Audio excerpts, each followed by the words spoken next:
quais indicadores eu vou usar para medir a nova visão. Mas eu vou dar um resuminho do que eu acho. De novo, as pessoas que sabem o que medir estão lá dentro. Eu acho que a gente estão dentro da sua organização. Você precisa ir lá.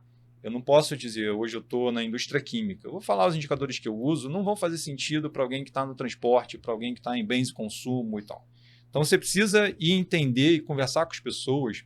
E quando eu falo você, não precisa ser você profissional de segurança. Pode ter uma conversa com a sua equipe de liderança, preparar eles para terem essas conversas e saber como é que as pessoas fazem dar certo todo dia. A gente tem uma capacidade incrível de fazer as coisas darem certo. E aí você consegue ir lá e medir isso. E eu posso dar um exemplo de como eu fiz também.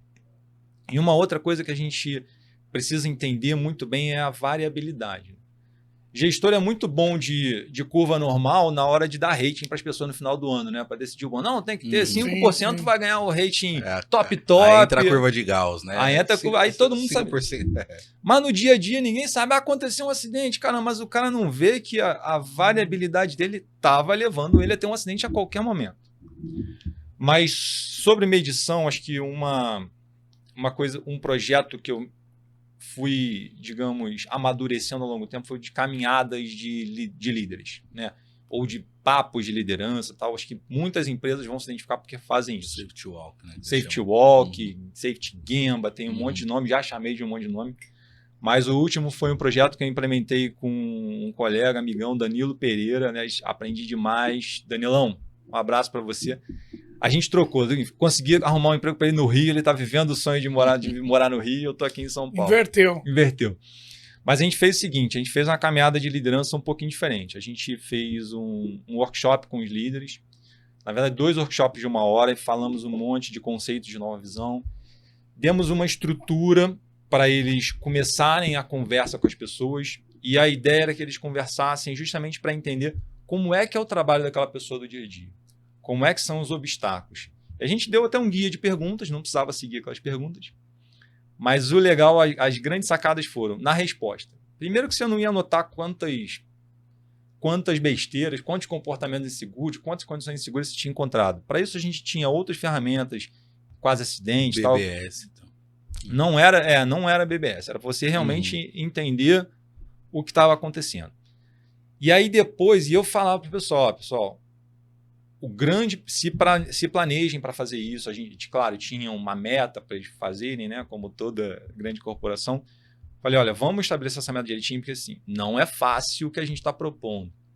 Vocês vão lá, vocês vão conversar. Essa não é a pior parte, não é a parte que vai demandar mais memória RAM, né? Do processamento. Você vai voltar para sua mesa e você vai responder aqui algumas perguntinhas. E aí o feedback que a gente teve foi, Rafael, é muito difícil responder essas perguntas. Quais eram as perguntas? O que você aprendeu? O que a gente pode fazer para ajudar? E o que você se compromete a fazer? Era uma coisa desse sentido. Porque o líder não para pensar, cara, quais são as barreiras? Como é que eu vou ajudar esse pessoal a fazer o trabalho deles melhor? Eu não vou fazer o trabalho com segurança, vou fazer o trabalho melhor, mais eficiente. E aí daí para frente, então essa foi a evolução, e daí para frente o Danilão me ajudou, por isso que eu falei dele. Cara, você imagina, depois de um tempo a gente tinha centenas de conversas dessas registradas, né, do pensamento do líder. O Danilo jogou isso numa ferramenta de Office, e aliás, a grande maioria das empresas que usa Office está aí, está de graça, você não precisa pagar mais por essa inteligência. Depois eu boto vocês em contato com o Danilo para ele explicar como é que ele fez isso, que ele sabe os pormenores. Mas o que ele fez? Pegou aqueles dados todos e usou inteligência artificial para saber quais daqueles dados estavam realmente sendo um problema. Porque quando você tem uma barreira, de novo vou voltar para a escalada, porque está na minha... Hoje eu estava lá escalando, teve uma hora que, eu vi um problema. Cara, você foi escalar hoje mesmo? Fui escalar hoje mesmo. Cara, não para. E aí eu, mas peraí, bota a mão aqui, bota a mão ali. Era um obstáculo, mas eu estava empolgado. E eu consegui vencer aquele obstáculo. Mas pode ser que você tenha uma barreira. Caraca, não vou conseguir subir, vou ter que abandonar essa via e tal. E a inteligência artificial consegue identificar esse sentimento. Se o sentimento é positivo, de você estar conseguindo lidar e está sendo um obstáculo, está sendo um estresse legal, ou se não, está sendo um problema.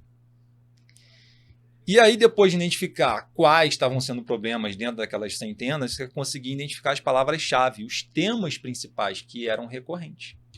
E aí você começa a analisar isso. Aí você faz uma análise antes de acontecer qualquer acidente, aonde está acontecendo a dificuldade da sua empresa. Então, tá aí um monte de indicador fantástico, positivo para a você gente começa- usar.